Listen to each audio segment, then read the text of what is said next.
Yes, people. Good evening and welcome to Red Sky Pods. And this is episode 5 of Red Sky Meets. And this evening we're joined by fellow Red Scot Williams, a local actor. We're going to talk to Scott a little bit in a minute about what he's doing at the moment, the farce of the last 48 hours, his love for Liverpool, and that hopefully Scott's come to us prepared with his all-time 11 Liverpool team. So we'll finish with that a bit later. So without further ado, welcome, Scott. Thanks for making yourself available tonight. Very grateful. It's a pleasure, boys. Thanks for asking me. Good to be here. No worries. So before we start talking the football, Scott, obviously you're an actor. We've seen you on some of the backbeats and other things like that. Sometimes.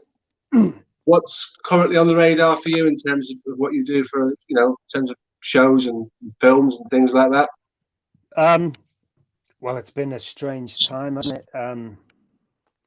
Everything stopped. So luckily, I mean, I did work during the pandemic. I did on Coronation Street of all things. I was asked to go and do a guest slot on there, and it was the 60th anniversary, and I'd never considered it before. But there was nothing, it was the pandemic, and I, you know what, I loved it. It was great, lovely people, really lovely people. But yeah, no, I'm just about to start a movie, literally flying out next week, called Memory. Really excited about it because it's directed by a guy called Martin Campbell, and he directed Casino Royale, Daniel Craig's first Bond film, and he also directed GoldenEye, which was Pierce Brosnan's first Bond film. And he's done Mask of Zorro and big Hollywood films. And it's a really great script. It stars Liam Neeson and Guy Pearce and Monica Bellucci. And I believe Liam Neeson's a big Red. So I'm going to be out in Bulgaria with him next week. And I'm sure well, that's the one thing we'll have in common, I guess, the mighty Reds. And cast by the brilliant Dan Hubbard, who is also a huge Red. In fact, he's probably the biggest Red I know, Dan Hubbard. He's a LFC nut. So yeah, I literally fly out there in about 8 days. So yeah, what can I tell you about it? Do you want to know what it's about? Yeah, of course. Yeah, sure. The safest way to do it is to read what's in the industry press, because then I know I'm not giving away trade secrets. What does it say here? So, let's see. Here we go. Yeah, so Liam Neeson plays Alex. Alex refuses, he's a hitman. Alex refuses to complete a job for a dangerous criminal organization. He becomes the target and must go on a hunt for those who want him dead. FBI agents Vincent Sherrer, played by Guy Pearce, they're brought in to investigate the trail of bodies, leading them closer to Alex, but also drawing the air of the local tech mogul Davana Seelman, who's played by Monica Bellucci. With the crime syndicate and the FBI in hot pursuit, Alex has the skills to stay ahead, except for one thing: he is struggling with severe memory loss. So he's basically suffering from dementia, like early onset Alzheimer's. It's a remake of a Belgian film from 2003, I think. It's really good. Looking forward to it. Sounds very interesting.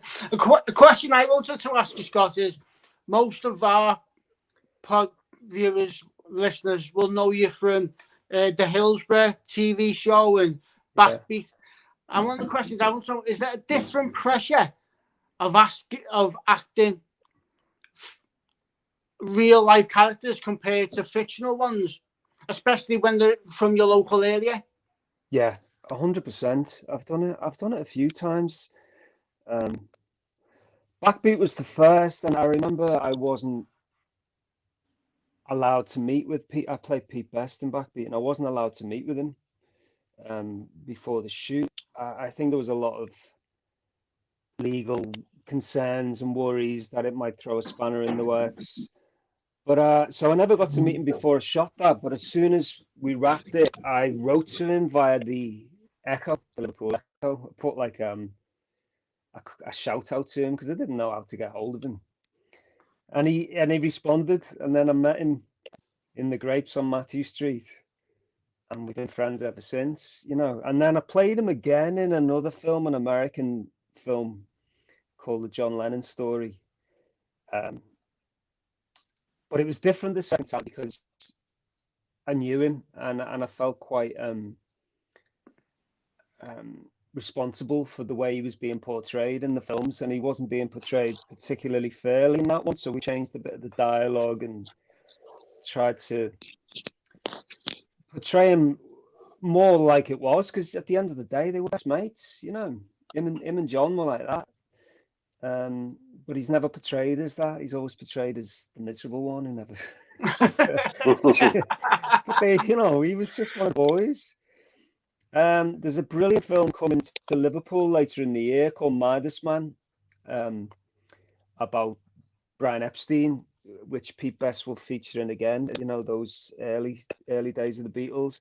I've read the script and it's absolutely fantastic. And so I'll be helping Dan Hubbard. We'll be going up to Liverpool and helping to cast Beatles again. So we'll be looking for 5 lads to play the Beatles again. So it's going to be exciting.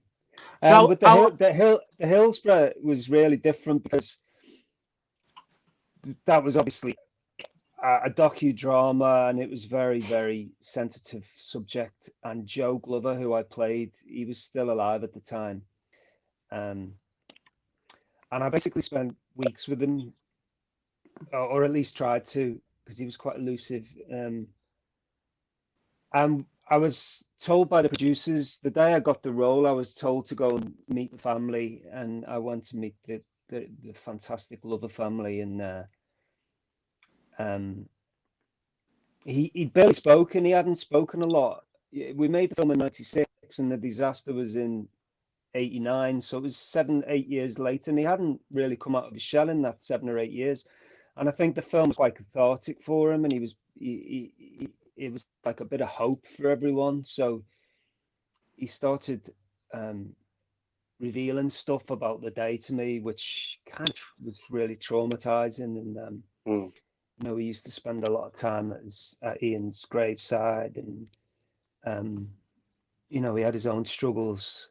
But that was a real responsibility, because I think they came on set once or twice during the courtroom scenes. So yeah, a real. There's a big difference between that and fiction, because fiction you can just make up your own monster, you know. Yeah. So it sounds like you're going to be busy, and obviously flying out soon.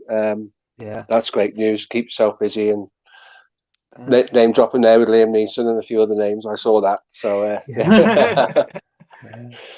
so onto the football, Scott, and obviously, like me and Ian, long-time Liverpool fan.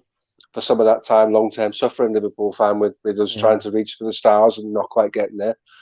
So what's topical at the moment is obviously the European Super League, and you did tweet some things about that. So now that 48 hours of madness or 72 hours of madness is completely passed, what's your view on where we're at the moment? And in particular, the managers in the Premier League are calling for a points deduction. What's your stance on that as a final question in summarising the mess that's been the last few days? I don't think it is. You say the last 48 hours, now it hasn't passed, has it? And because we're left with the absolute fucking aftermath and, you know, devastation, this trail of, you know, broken faith and trust and hope. And I think I come at it from the angle of from a political angle, in the sense that I think the way you judge the situation depends a lot on your politics. You know, I'm a socialist, and I mean, I'm basically a communist. So you know, the whole Shankly, football in general over the past 20, 30 years has got harder and harder to justify being part of. From a moral standpoint, because obviously you just have this massive ambivalence because you want your team to do as well as possible, but you don't want to be paying players, 200 grand a week. And so, but I think what happened was, what was different this time was just the complete disregard of a fan base with zero consultation and just assumption and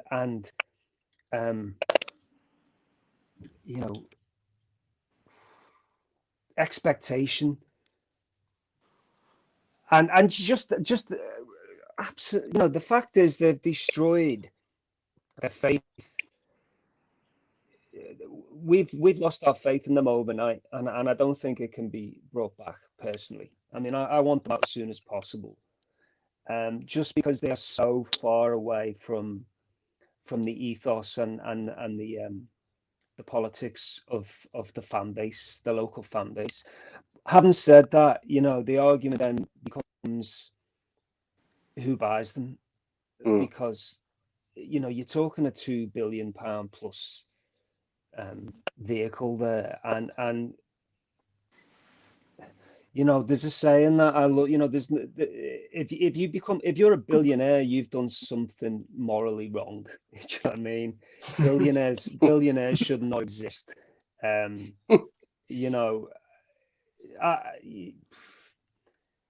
So who do you get? You just get another fat cat who's. Recently, I've thought about the whole Man City thing, and I thought, well, at least our owners aren't like selling oil and causing global warming, and at least they're not sitting on oil pipes and oil mines. But then, so look, one of the tweets I sent yesterday was that one of two things would happen. It would either go ahead, or it would be a necessary horror show to provoke change, because the fan base, the stewardship of Premier clubs, and all clubs need to now be completely overhauled.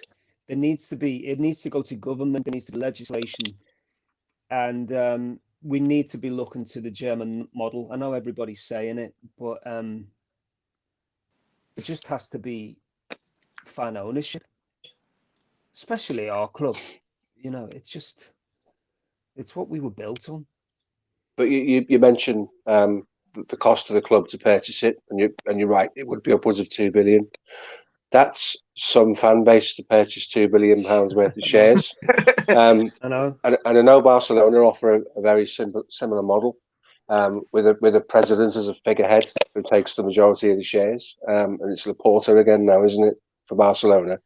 So with regards to Liverpool, I've thought about this long and hard for certainly the last 24 hours since the wheels came off, and we knew we'd still have the same owners, and we'd be back in the Premier League, and we'd have to deal with the fallout. Is it not better the devil you know, to some degree? With regards to FSG, we've seen John Henry's grovelling apology. There was script written for him, which I don't think was particularly heartfelt. There's a case of having to do it, so it was cobbled together, and he read it from a script. It was really interesting. Sorry, go ahead.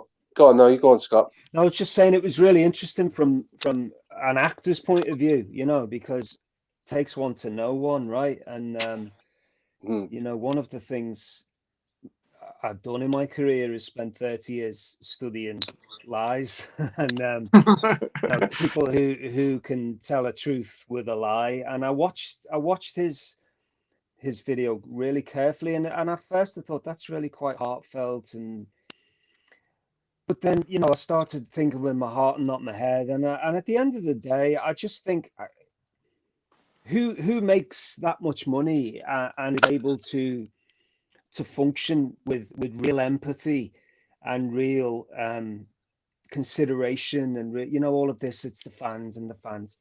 I don't think you can become that powerful and that wealthy if you're that kind of person. I genuinely don't. I think anyone who becomes that kind, I'm not saying they're sociopaths, but they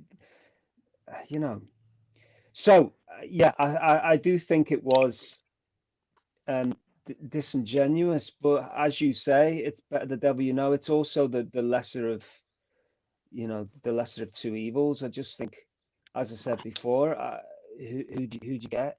I mean, the least they can do is start coming into the city. I mean, even the CEO's based in London, being there a lot more often, talking to the people a lot more often, and the fan bases and the unions, and because they need to, words won't do anymore. It needs to be actions. The actions will speak louder than words, and if they don't start showing instead of telling, what do you think? I think we're in a very difficult position with them. The trust has gone, and that's really important. It's certainly important to the people of Liverpool. It always has been. It always will be. How do you welcome them back into the city with what they've done? Basically, when the guy came out yesterday and said football well-being is of a secondary concern, all bets are off. You're basically saying to the fan base, we don't recognise you. We're going to go and build this European Super League, and you're not going to be able to go and watch the games. So we're going to work with DAZN and your own clubs. We're going to have this massive virtual platform for you to watch games. And guess what? We're going to charge you a king's ransom to watch these games, because you can't feasibly travel to Barcelona 1 week, Milan the next week, down to London the 3rd week, and then off to Paris the 4th week. That just doesn't work. There's not too many people that can facilitate that kind of travel and certainly absorb that kind of cost. It was for tourists, wasn't it? It was for tourists. Anfield would have just become a tourism centre and a corporate event, and real fans like you and I would have watched it via a virtual platform across the internet. I genuinely believe that was the way that they saw it going. And now of the opinion that this has been put together very cleverly by the chairman to put themselves in a position with UEFA. Without those 6 clubs, UEFA can't exist, and it's the end of what we know. So in order for UEFA to stay relevant, to stay in existence, they put together a large financial package to almost coerce these teams into staying in their own leagues and staying in the Champions League. So there won't be any points deduction, because there's no way those clubs would have tore up the European Super League on the proviso that Sam Allardyce is going to ask for a points reduction and they'll get one. They're not going to throw away prize money for their league standings. It's just an almighty mess. And what it is for me is clubs positioning themselves to completely take over the power in football, take the power away from UEFA, take the power away from FIFA, take the power away from the Premier League. And let's be honest, over the years, none of those 3 clubs have covered themselves in glory. They've all been investigated for misdemeanors. Certainly FIFA has, and then Platini at UEFA was prosecuted for misdemeanors. And the Premier League thought it was a good idea to charge us $14.99 to watch Fulham versus Burnley in the middle of a pandemic. So none of them have got any moral ground for me. And I think the clubs taking the power is a sensible thing in one regard. But in certain aspects, it's very, very dangerous, because I don't believe Stan Kroenke, John Henry, and Joel Glazier should have any say in the future of football, because, like you said, you don't get to that wealth and that position, that standing in life, without treading on a few toes and doing a few things you're not proud of. So let's get some perspective on this. This was a stunt for me to reposition themselves in football. I don't ever think, now thinking about it, I don't ever think the Super League was a viable option. It's just, surely ultimately it has to implode. I mean, I always use this analogy, like if you've ever played Monopoly, one person ends up with everything. Yeah. That's how the game ends. And everyone else is either in jail or just skint. And that's Monopoly, that's free market enterprise, that is competition. And football has just got to that point where it's just, if you're not an oil sheik or a dodgy Russian oligarch who stripped the country clean, or you can't compete for silverware. So where does it end? If you said to every single Premier League footballer you can no longer earn more than 50 grand a week, how many of them would quit? None of them. They'd play. You can't do anything else. They play for nothing. They love the game. Exactly. So it's like it's the lack of the trickle down economics. It's just capitalism doesn't work for me. Instead of saying, well, look, let's charge less or let's pay the players less, or they just look to. And you're right, UEFA and FIFA's basically the mafia, isn't it? I mean, they're having a World Cup in a country where they execute you if you're gay. Do you know what I mean? And people are just going to go out there with English fans are going to be there with trumpets.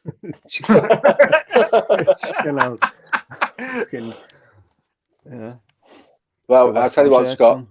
In answer to that, mate, I feel quite privileged because I am the guy that ends up with 2 hotels on Mayfair and all the money while my family sit and weep at the end of Monopoly, mate. So I'm okay on that regard. Well, you're good at it then. Yeah. Doesn't mean I'm about to take over Liverpool Football Club and change the shape of football forever. Far from it. So I don't know how we go forward from this. The next sort of couple of months are going to be really interesting. Do FSG throw a load of money at the club in terms of let's go and try and sign? They're talking about huge eye-watering fines, aren't they? Yeah, I mean, but they won't go for that. Who are those fines paid to? Who's going to make all of the money out of this mess? They'll just go into a central fund at the Premier League, won't they? But if they are going to fine them, let's put that money down the pyramid into grassroots football and do it properly. Let's go and look at the teams in Division 2 and Division 1 who are struggling financially and can't balance the books. And let's use that money. As an aside, I've long been of the opinion, Scott, that when we sell a footballer for £40 million, 1.5% of the club's fees and 1.5% of the agent's fees should be given to an auditor, like a PricewaterhouseCoopers or somebody similar. And that should be dispensed in the lower leagues and at grassroots football because they just take. They don't give, they just take. And that's a way of storing the balance a little bit. But that's a separate conversation. But I just think the balance of it all is wrong at the moment. And to see the guys that were presiding over this potential breakaway. I mean, I haven't had anybody at all in the press talk about Roman Abramovich. I haven't had anybody in the press talk about Sheikh Mansour, really, or Daniel Levy. It's all been levelled at Liverpool and Manchester United because of their standing in the English game. But all of those clubs, I said this 3 days ago, you've got to look at your owners and you've got to look at why your owners are in football and particularly why they're at your club. John Henry doesn't want to stand down on the Strand and wave at the bus when they go past with the Champions League. He's got no interest in that whatsoever. He bought the club for 300 million. If he was to sell it tomorrow for what Forbes think it's worth, that's about 815% profit. I know. So in his eyes, he's achieved his objective. And his objective ends there. Does he have a get out? Does he have a get out plan? When do you think he plans to shift it on? Because my worry is eventually there won't be anyone who'll be able to afford to buy it. Well, we're not far away from there now, are we? I think my worry, Scott, is that he's going to do what they've threatened to do previously, which is go and buy smaller clubs in other European leagues and use Liverpool as leverage in terms of the value of their project. So FSG is worth X amount of money because of Liverpool and the Red Sox. That will bring investors to the table, like Redbright, who I think it is, who came recently with that £500 million investment. So it's like you say, it is a game of strategy. It's like a game of Monopoly. They're trying to buy that top row, the greens and the purples, because no one else can go there. Because once you land on them, you're dead, really, aren't you? So they're trying to build a monopoly. You're quite right. They'll buy a smaller club in Germany or Spain, and they'll turn that round with their business acumen. And I think we have to be honest. To get to where we are now, from when they took us over, we've benefited. Our ground's fantastic. Our training ground's second to none. We've got world-class players on the pitch. They've reached that level where that allowed the club to grow in terms of its value. And then when it hit the sort of ceiling, we had a January transfer window. So that frustrates a lot of the fans, and it certainly frustrated me. So, I guess it's a wait and see. I run a poll today on Twitter. Should we let bygones be bygones and move on? Or do we want them out of the club? And it was too close to call. We've got a lot of very forgiving fans in our fan base. I'm like right down the middle. I don't know what I want. I think I want them gone, but like you said, who's going to come in next? And even if they decide they're going to sell the club tomorrow, it's not going to take you a week to sell it. You talk about months. So there has to be some sort of relationship between FSG and the club and the fans while they're still there. because if it isn't, it's going to, all the protests and whatever's going to do is eventually going to start affecting the team on the pitch. And let's be honest, as much as we love the drama and the transfers and the money, we're there for what happens on the pitch. That's what we're here for. And I don't think there's a way we can get at FSG the way we want without affecting the guys on the pitch. Yeah, I mean, to go back to your earlier question, obviously I don't think there should be any points deduction. You can't blame the players and the manager. You can't punish those people or the fans, obviously. But yeah, I mean, I say.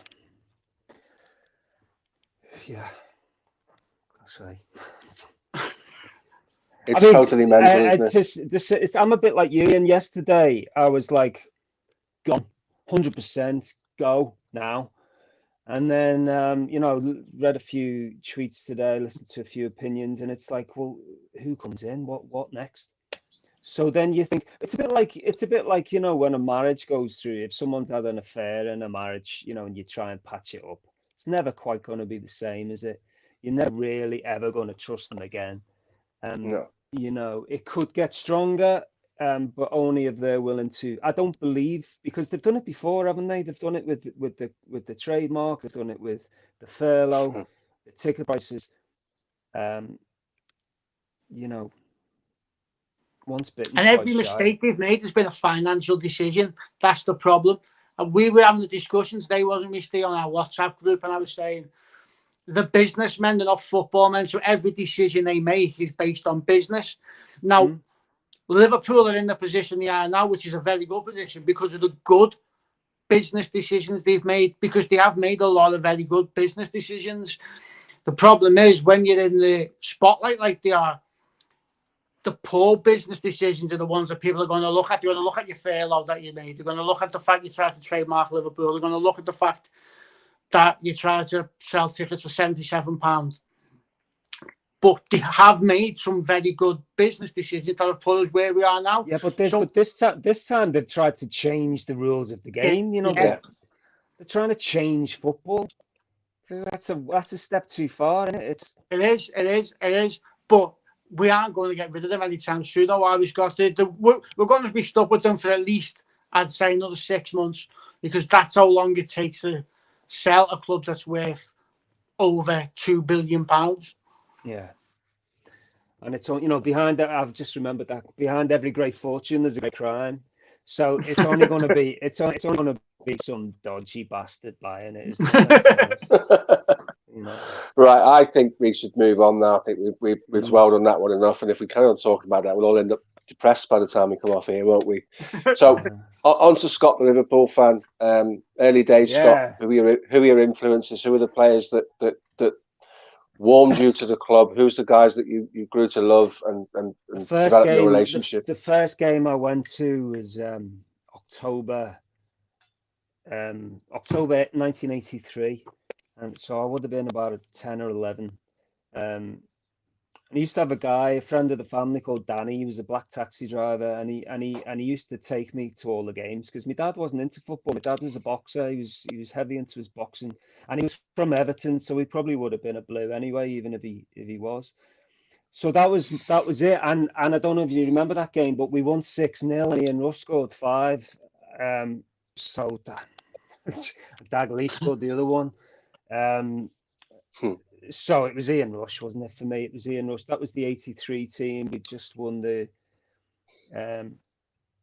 European Cup. So yeah, I mean, I'd go regular then as a kid. We had seats on the Kemlyn Road before it was the centenary stand. You look back at it now and you think, when you're a kid, you don't really appreciate it, do you? And then you go through your old programs, and it's like Panathinaikos European Cup semi-final, Benfica European Cup semi-final, all these games that you went to as an 11, 12-year-old. And now it's like Holy Grail stuff, these types of games. Yeah. So yeah, that was it. It was just like, and then my first trip to Wembley was the '84 Charity Shield game against Everton. They beat us 1-0. I think Bruce Grobbelaar scored an own goal. And then I went to the 86 Cup final, the famous 86 Cup final with Gary Lineker put Everton 1-0 up at half time. And I remember Danny, I turned around because I was really upset because I thought we were going to lose. He says, we'll win this 3-1. And we won it 3-1. And so, yeah, that was it. Just hooked, just hooked. I moved to London when I was I moved to London when I was 20. So I don't go to Anfield half as much as I should or would like to, but tend to go to the London away games more than anything. But yeah, I've been to a couple. I went to the only Champions League final I managed to get to was Athens when we lost. So, yeah, oh dear. I think it's interesting you say that because lots of Liverpool fans can regale stories like that. My first ever Liverpool game was the 7-0 at home against Tottenham when they scored that crazy goal. It was 4 touches and McDermott headed it in. Best Liverpool goal of all time, I think. And from that moment on, same as you, mate, absolutely 100% hooked. Absolutely hooked on it. And I remember as a kid, me and my mate getting the bus and then walking all the way up Shield Road with all the fans and then going in the shop and getting some sweets and just as kids. I'm a couple of years older than you. So it was the occasion, those were the days. It wasn't just the game. It wasn't just the game, you see. It was the whole thing. So we drive there in the Morris Ital. It was a shit car from the 80s. The brown Morris Ital, and we parked. They were all brown. They were all brown, Scott. We'd walk and then, go up to those beef burger fellas in the white car with the boiled burgers, Yeah. Get one of them. And then you go to the hat, scarf or a badge store. And when you're 11, you get a different badge every week. And I must have had 100 on my scarf, just little tiny pin badges. And then watch the game. And then after the game, we go to the supporters club. And I was allowed to have a shandy, and then I was always fascinated that, like, within 10 minutes, it seemed, you'd have the pink Echo in your hand. Yeah. Before technology, and I thought, by the time you've got your pint and sat down, it had gone to press, a whole report of the match, come back, all the results of the league that day. And so it wasn't just the game, it was that whole day out, which a lot of people can't afford these days, sadly. Yeah, it is. There's an expense, isn't it? It really is, and I think you're right. That stops a lot of people going. So obviously, we had some barren years after the glory days that you and I were treated to as youngsters. Though part of the match day experience, going to see that Liverpool team, and you almost approached the game with, I wonder how many they'll win by today, because it really was a bit of a procession, wasn't it? Yeah. And then we forgot to prepare for what comes next. We were too busy playing five-a-side football and drinking beers on the coach, whilst our arch enemies down the East Lancs were building a 70,000-seater stadium and building a brand in readiness for it to become a business. Yeah, and we got left behind. Going through the managers, I don't think we had undersoil heating at Melwood until like the mid 2000s or something like that. Well, there you go. I honestly think they used to throw microwave meals on the bus. They'd literally have a microwave meal thrown in the microwave on the way back from the nutrition was. Yeah. You're right. We were a long time living in the past, I think. So with that in mind, obviously we went through a number of managers and we arrived at the scenario where we recruited Graham Souness as a manager to hopefully restore the glory years. We've spoken about Graham Souness in length on the previous pod because whilst he made some serious mistakes, and the biggest judgment call of all was the newspaper article, he was always and still remains a Liverpool man. Yeah. I'm still a massive fan of Graham Souness. The boys are that we spoke about. What were your thoughts on the Graham Souness era? Obviously, we won't dwell on the newspaper article because there's a massive negative in that, and I think we all are all acutely aware of the damage that did. But in terms of Graham Souness, the manager, what were your thoughts on his spell at the club and where it went wrong? I think he was always in the shadow of Kenny Dalglish, always he was always number 2 to Kenny Dalglish. It was interesting. I remember people like John Barnes, Bruce Grobbelaar. Was it John Barnes? certainly 2 or 3 players from the 80s teams, said that he was the best player they ever played with, above Dalglish.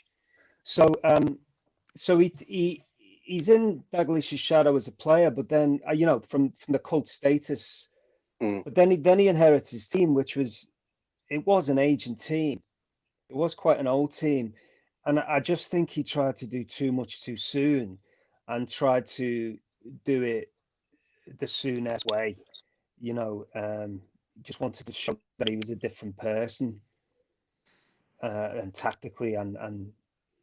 But he won an FA Cup. It wasn't nice. Even the kids were awful. But I just think if you look at what followed after that with Roy Evans and the earlier Houllier years, there wasn't much change. It took a while it took another 8-9 years for anything to really start picking up. You had all that kind of Spice Boys era in the late 90s and under Roy Evans. Well, yeah, I'm like you, Steve. I mean, I love the guy. I love his punditry now. I think he was an absolutely magical player and a real proper guy. And I can't really. I'm one of them people. You speak to some football people, don't you? Some football fans, and they remember every detail about everything. Have you noticed? They'll remember like who passed to who on what.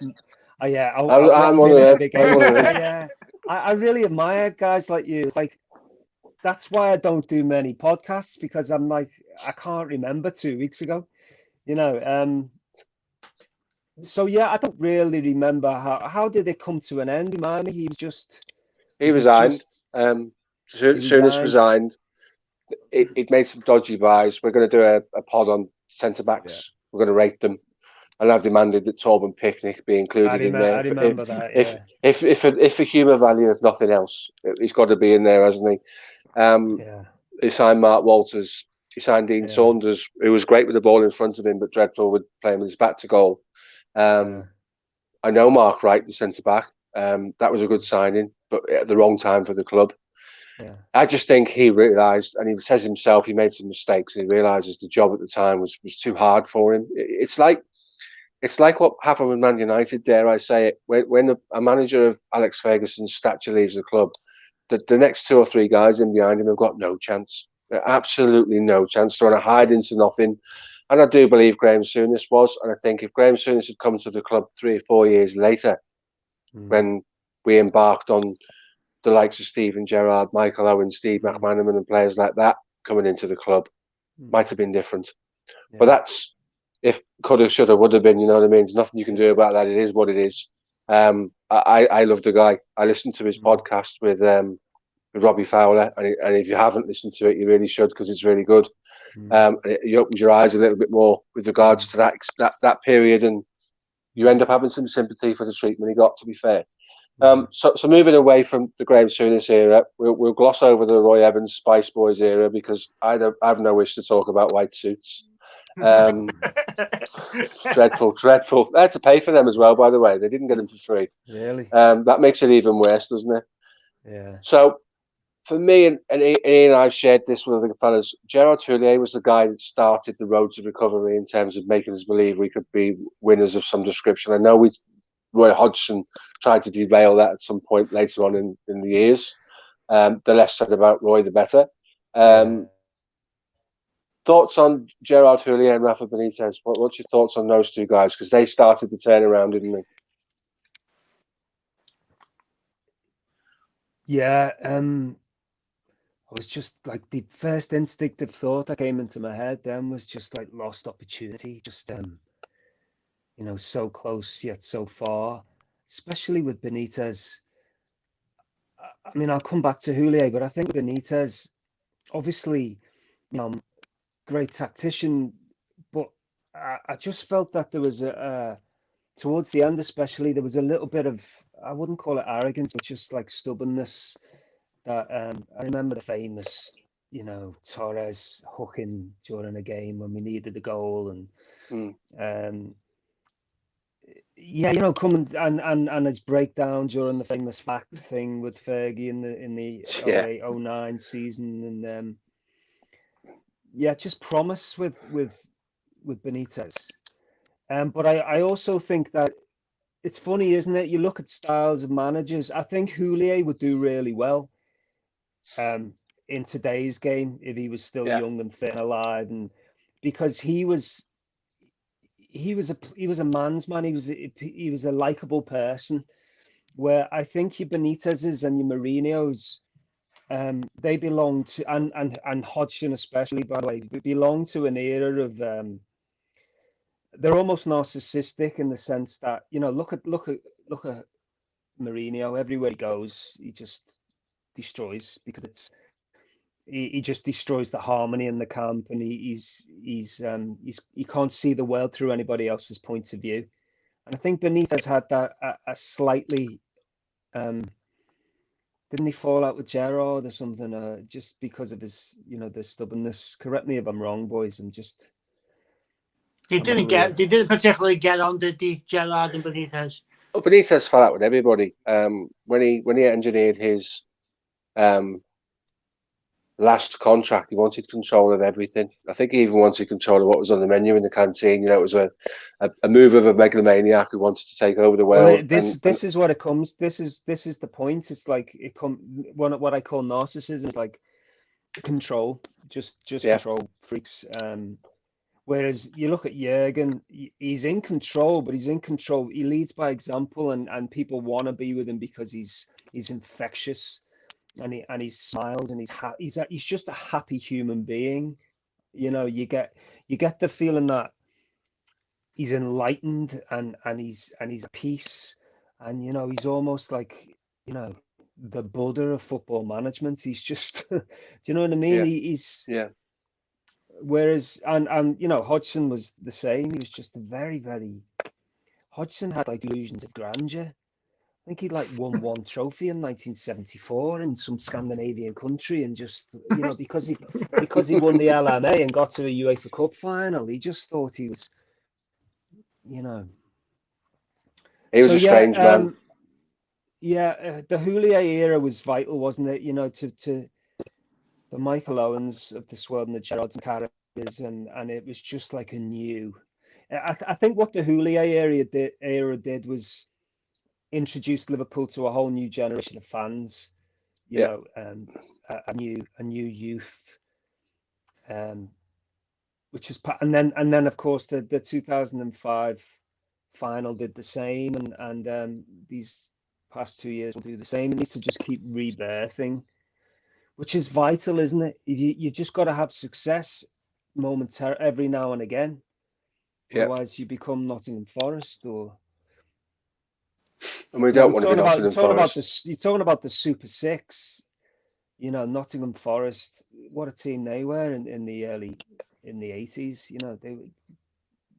They have a right to have been in that competition more than a Spurs or an Arsenal. I completely agree with you. Obviously, times have changed. The Forest's business model hasn't worked for them, and they've slipped a little bit into obscurity. Even Aston Villa have more European pedigree than Spurs, Arsenal, and Manchester City.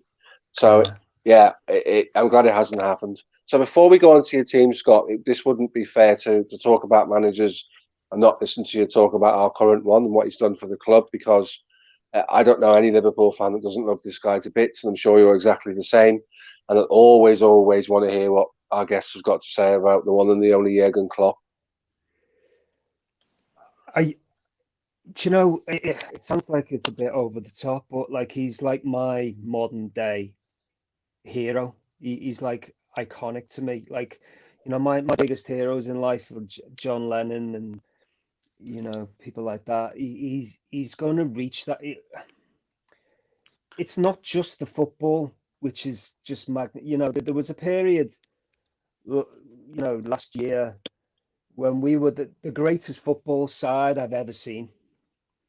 We were just ever.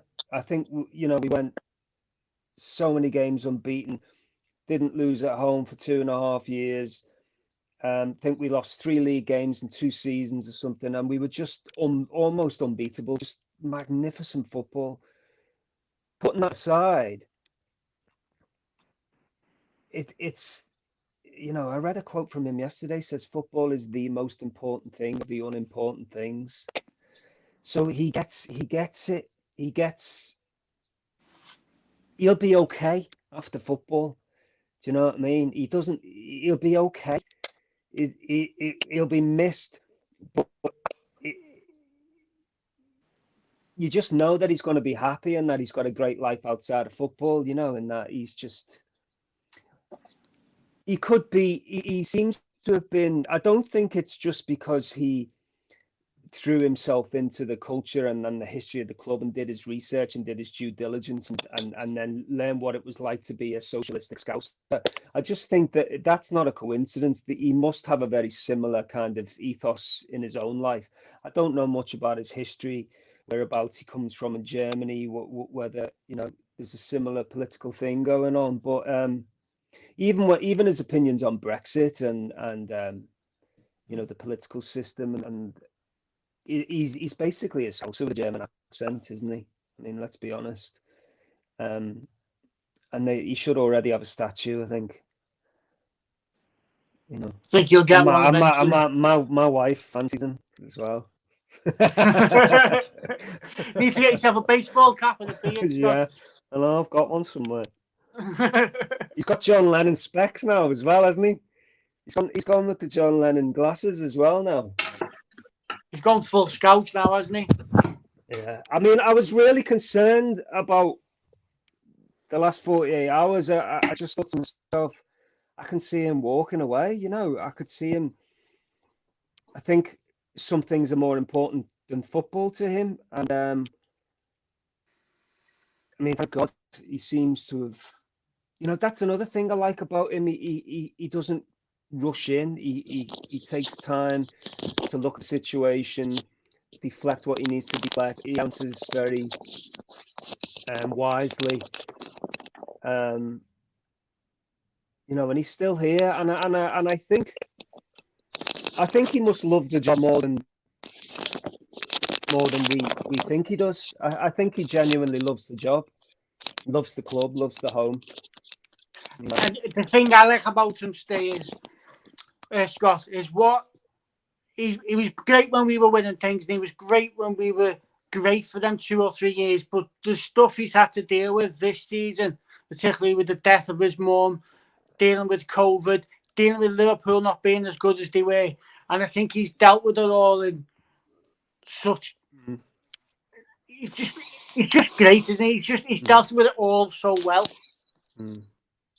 I mean, he has. It's been a tough year, hasn't it? I mean, he's made, for the first time I've seen like tiny chinks in the armor when it comes to his you know, tactical decisions and substitutions and stuff like that, and just mistakes that I don't think he would have made, you know, like playing Jota against Midtjylland and all that, and stuff that needn't have happened.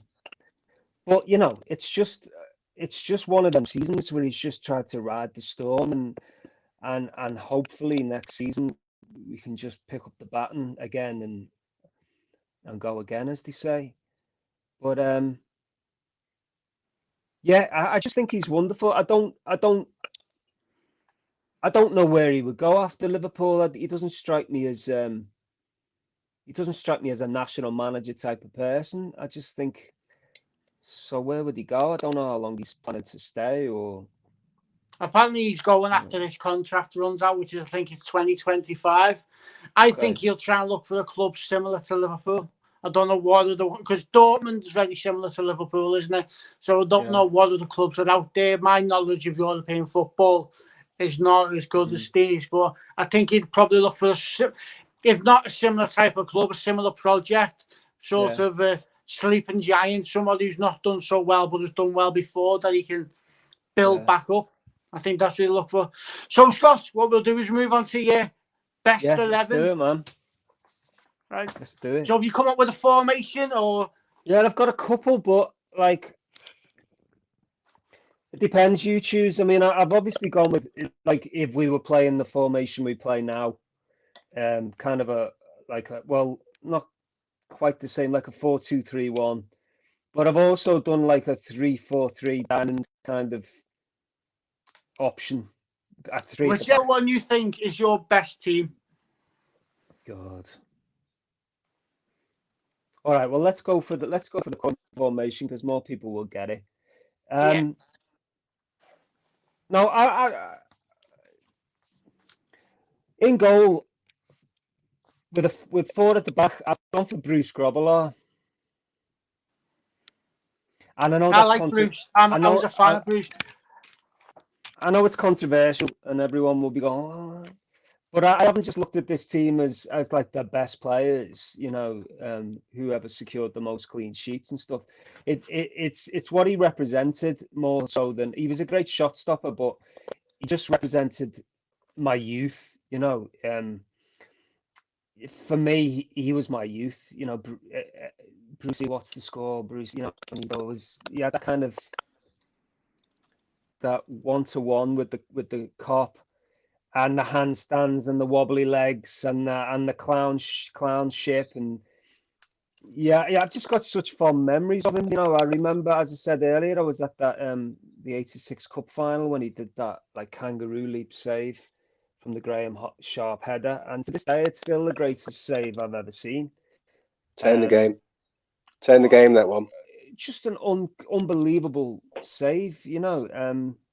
So yeah, I mean, if I was got three at the back, it would probably be a Clements or an Allison because they'd face more crosses. he wasn't so great at the crosses, but yeah, I've gone Grobbelaar and goal. I like Grobbelaar. He's very underrated. I met him not long ago. He came to do a book signing at a place I worked at a few years ago. Proper miserable man on that day, but then sitting in a canteen with 200 sort of people is probably not what he thought he would be doing at the end of his football career. So very underrated, great shot stopper, very agile. The save against Sharp, you're quite right. Probably only goalkeeper in the game. I managed to get a pair of his gloves somehow. I don't know how I ended up with them, but they were his gloves, and they had a caricature of him doing a handstand on the index. I don't know whatever happened to them. But yeah, he was my number one. I mean, I just remember that. I don't actually remember the Clements era. That was just as I started going. Brucey joined in 81. Yeah. So he was the first keeper I was familiar with. Rayner was my favourite for distribution. Yeah. You know, I always think if we had Rayner with Salah, peak Rayner with Salah and Mane, and the amount of goals he would have set up for them, you know, his vision, the speed of distribution. Because remember Albert Riera against Aston Villa? Yeah. Where he thundered it down the pitch, one bounce, and he smashes it in the top corner. Exactly. But he could throw it like that as well. Yeah. Insane. Insane. Right back. Do you want me to just carry on, or? Yeah. Go on. We'll talk about them as well. Right back. It was a toss up really between Trent and Phil Neal.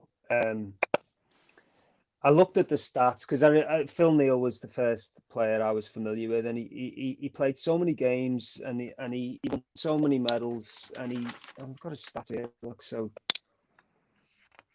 Neal. I wrote it down because I wouldn't have remembered otherwise. There you go. Yeah. So 650 games, 59 goals. I know he took the penalties, didn't he? If I remember right. He did. 45 assists. And then I look at Trent, and in 173 games, he's already got 41 assists. It's crazy. So he's only 4 behind Phil Neal with 5 times less games, and he scored 10 goals. So I've gone with Trent because I just think he's just otherworldly, you know. He's almost like a central midfielder playing at right back. There's nothing he can't do. I mean, even his defending is underrated. He's so young. He's so fit. What he can do with the ball. I mean, he can pass the ball like Gerrard can pass the ball, and he's a local lad. And so yeah, I've gone with Trent. That's a fair shout. I mean, just to touch on Phil Neal, 5 European Cup finals and 4 winners' medals.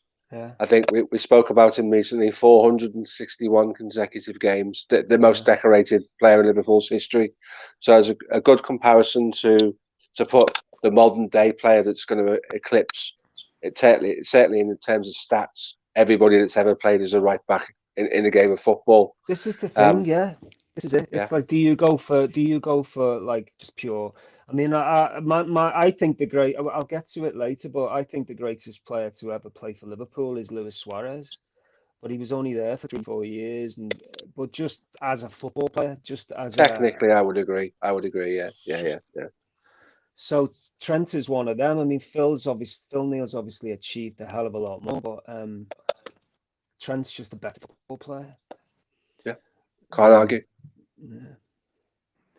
Centre backs, Virgil van Dijk. End of discussion. You know, just flawless. Just No weakness. No weakness. Flawless. Let's forget the Villa game and just. Yeah. Quickly as well. He's just flawless. It's like, I don't know. It's almost like that James Bond song, you know, nobody does it better, makes me feel sad for the rest. You know, that's how you feel when you watch him. It's like, how are you even, you know, you see him, he's got 3 against 1. 3 men running at him, and he'll still get the ball. He'll make the right decision. He'll turn around. He'll put the strongest striker on the weakest foot, and he's thinking about 3 or 4 things at the same time. So, and also I was surprised to see that he scored 13 goals in 130 games. So he's pitching in 1 in 10 as well. That's not bad. Which is, yeah, it's not bad. 6 assists.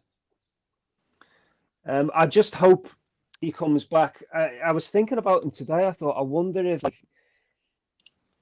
they're going to try and make it be so he comes back even better and stronger than he was. Like, they're deliberately not going to rush him so that when he comes back with a bang. You know what I mean?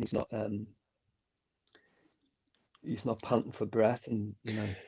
It sounds a bit mad, and you make an interesting point there, Scott. But his surgeon told him once the surgery was complete, that ligament would be stronger than it was naturally, with the rehabilitation and the work they've done. And the maddest thing is, lots of footballers, when they come back from playing, go into they have a shock. Their body goes into shock. They think they've done the same injury again.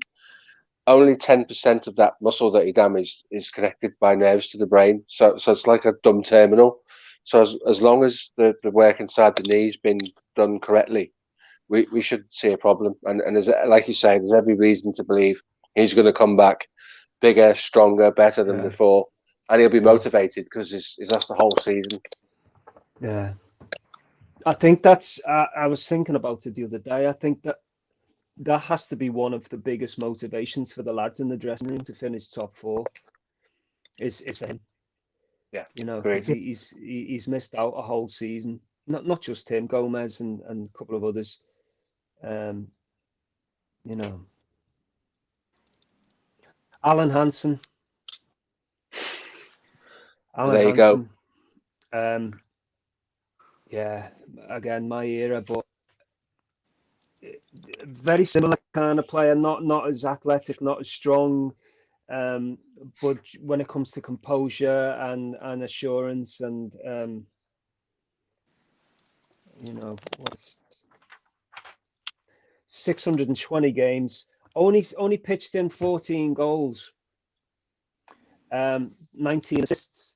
So that wasn't really his job, was it? He just to keep the ball out, and he did that. And I just always remember he would get the ball in his own box, and he'd just walk it into the opponent's box.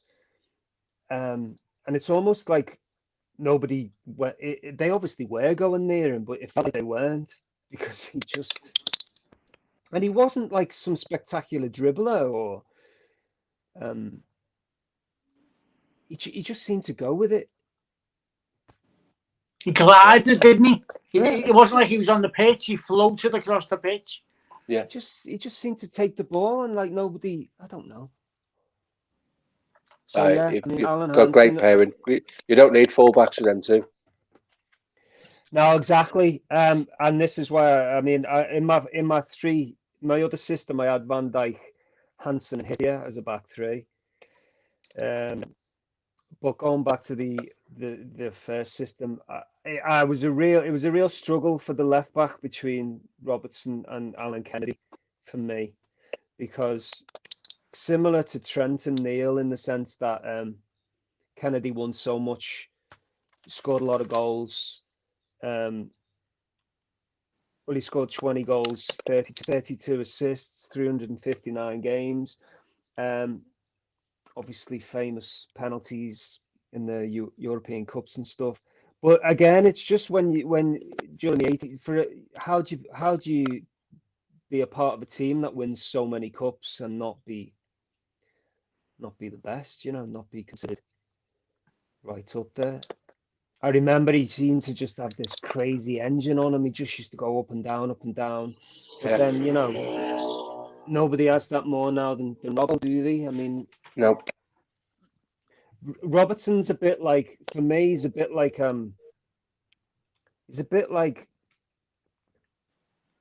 Klopp, but as a player, in the sense that he's a Glaswegian Scouser. He's got the attitude.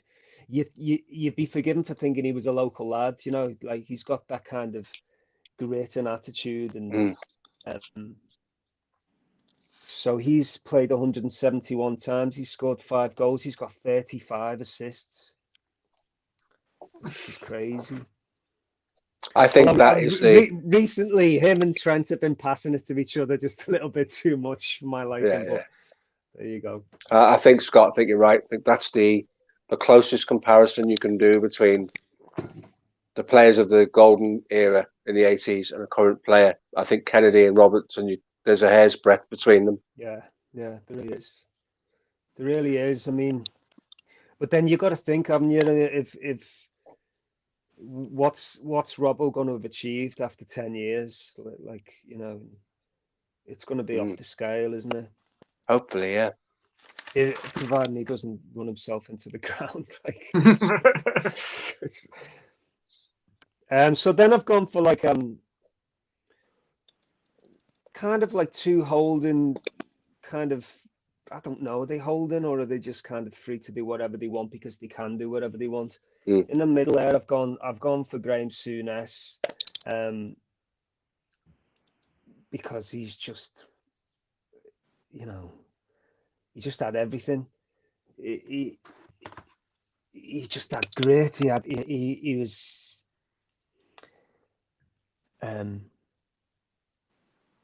He wasn't the captain, was he? He was the captain in the Souness playing here. Well, he was because he famously lifted the '84 European Cup final with one arm.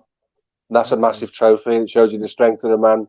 But he kind of shared his captaincy with Phil Neal was captain for a while. That's Phil right, Thompson was captain, and then Alan Hansen took it over from Souness. Yeah, well, he's got that kind of quality, hasn't he? And he just, his passing range and his shooting and just the fire in the belly and he's just.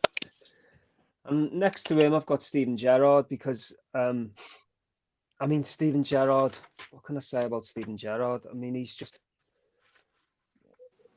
I mentioned Luis Suarez being the best footballer, but Steven Gerrard for me is the best player. Does that make sense? Yeah, it does. It does. Yeah. Even above Dalglish for me. I would have Dalglish in third. Controversially, people. So Gerrard 710 games, 186 goals, 144 assists. Like and everyone just seemed to be like Roy of the Rovers kind of, game saving. I mean, the fact that he never won the Premier League just shows you the teams he was playing in, and the fact that he's mentioned in the same breath as Scholes and Lampard and people who won trophy after trophy, and just shows you how special he was. The 06 FA Cup final, the Galatasaray game, the Istanbul final. It's all him, just him. In front of them, I've got Kenny Dalglish. never really striker, obviously, but always saw him more of a kind of, he wasn't, I didn't see him as like a number 9. Well, he wasn't a number 9, but he was just kind of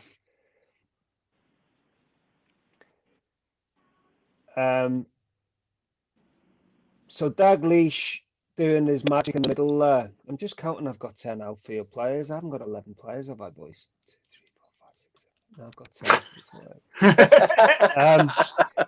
got 10. So to Dalglish's right, I've got Mohamed Salah. Salah, just underrated. Doesn't get the praise he deserves, even though he gets loads of praise. I run out of things to say about him. I mean, his stats are just ridiculous. Yeah, I like these numbers are mad. 197 games, 122 goals, 41 assists, and he's a winger. Even this season, he's really showed his. In a season when we've played badly and not at the heart and not at the fans, he's still chipped in with nearly 30 goals, and he might still win a golden boot. And so nothing. I don't know what else to say about Salah. I mean, the other option was, I was thinking about John Barnes, obviously, on the right wing, because I mean he'd be in my subs because Barnes was just a magician as well. Yeah. You can't argue with Salah. His numbers are incredible. And if he was a bit more clinical in front of goal, he'd be giving you Messi numbers. That's how good he is. Yeah, he really is. He's got quite similar stats to... No, he hasn't, to be fair. I was going to say Suarez. So Suarez, 133 games, 82 goals. Oh, Suarez has got similar stats to Torres. Yeah. Very similar stats to Torres. 1 goal between them. So I've got Suarez on the left.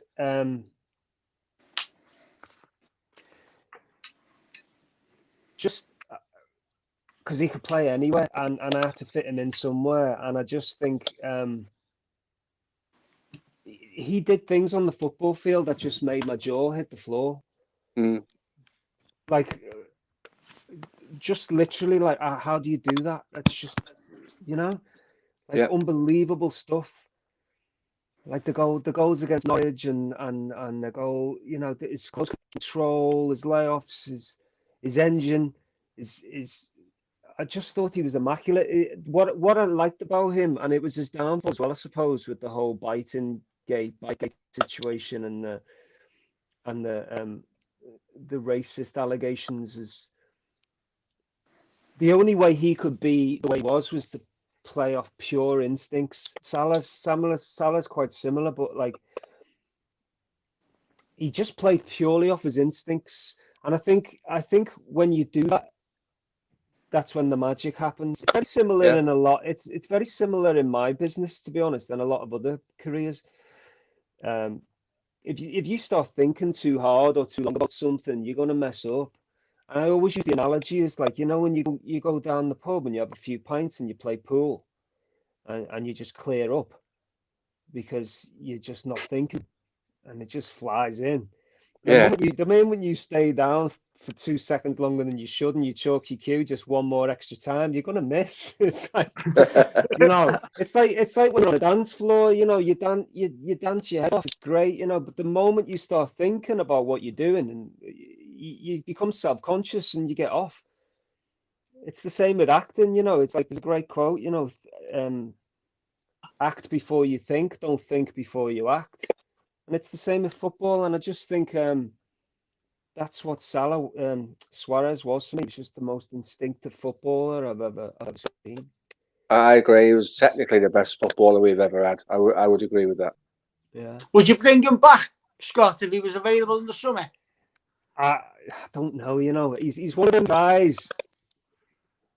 It's like I was playing FIFA on my lad's Switch yesterday, and I've played about 6 seasons now. So it's 2027, and he's still going. He's still banging them in for Barcelona. He's one of them guys, isn't he? I just think he's slowed down a bit, but he's like probably some people are just younger physically, aren't they, than biologically. They've just got younger. I just think he will go on until his late 30s. So for that reason, I mean, if it was a free, then you'd have to consider it. But I don't know. I really don't know whether he could do So who have you that. gone for up front then, Scott? Who's your man? I've gone for Ian Rush, obviously. I mean, Ian Rush. It could have been Torres. It could have been Suarez. It could have been Fowler. But I've gone for Ian Rush. 346 goals. Will never be surpassed. He's like the Beatles, and he will never be bettered. No one will ever beat that record. If Suarez if Salah had come 3-4 years earlier and stayed to the end of his career, he might have been able to do it. But 660 games, 84 assists, and that's why I've made sure he's in the same team as Dalglish, because it was that combination, wasn't it? It was Dalglish would just say to him, go wherever you want to go and I'll get it to you. Don't think about me, just go and I'll get it to you. And also, you know, on the subs bench there, I've got Jan Molby, because he worked wonders with them too as well. Molby was a pass master, you know. He could split defenses open, and a lot of his passes would just go along the floor on the grass, and just the speed and split defenses in two. Lawrenson's on the bench, obviously, really speedy, fast centre back. Alonso was a great kind of defensive controlling midfielder. Sadio Mane is phenomenal. I just think Sadio Mane, is he the best player at Liverpool at the moment? I mean, not right at the moment, but like, just put this season aside, is he? It certainly was last year. I think last year everyone to a man would say he was our most important player, because Van Dijk showed us what he could do. Mane was the guy that was spearheading away games at Bayern Munich and scoring back heels against Watford and stuff like that. Exactly, yeah. He was probably last year was our best player. When he wasn't thinking too much, when he was there you go. Yeah, absolutely. That's been the problem this season, I think. Agree. Thinking too much. Torres on the bench. The only other it would have been the same if I'd done a 3-4-3, but I would have had Fabinho as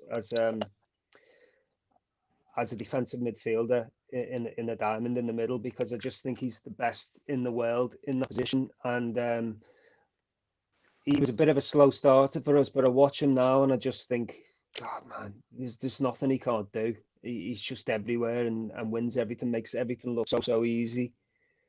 It's like Van Dijk in midfield, isn't it? That's the way I describe it. Yeah, but like when we played Madrid the other day and I was watching Casemiro and he had a similar kind of game. Them kind of players who just seem to break up play everywhere really effortlessly.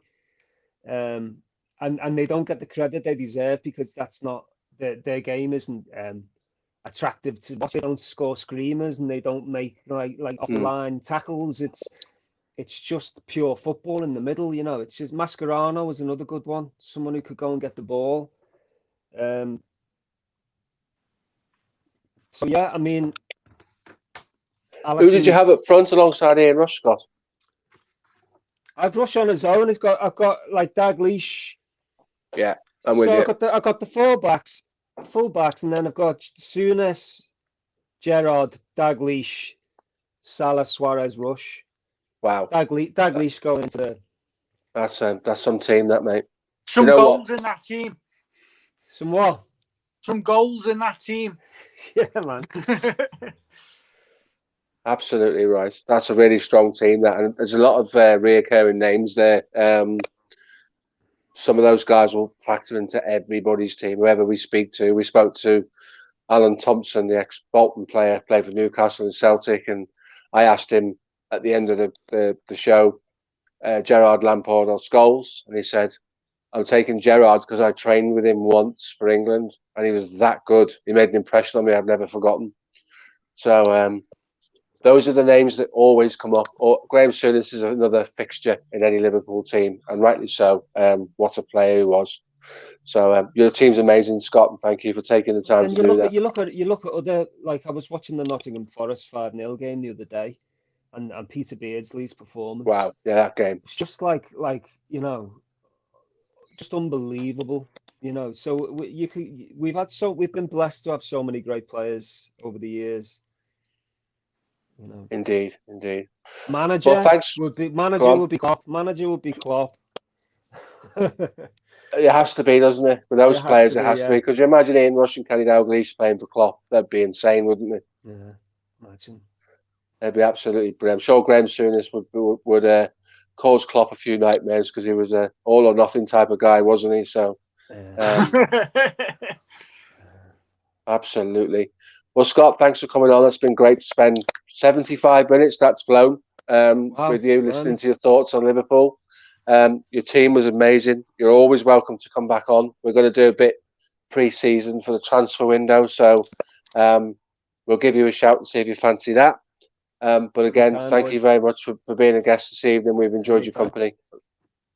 Thanks very much, Scott. That was cheers, Scott. Take care, mate. Take care of yourself. Bye bye. Bye.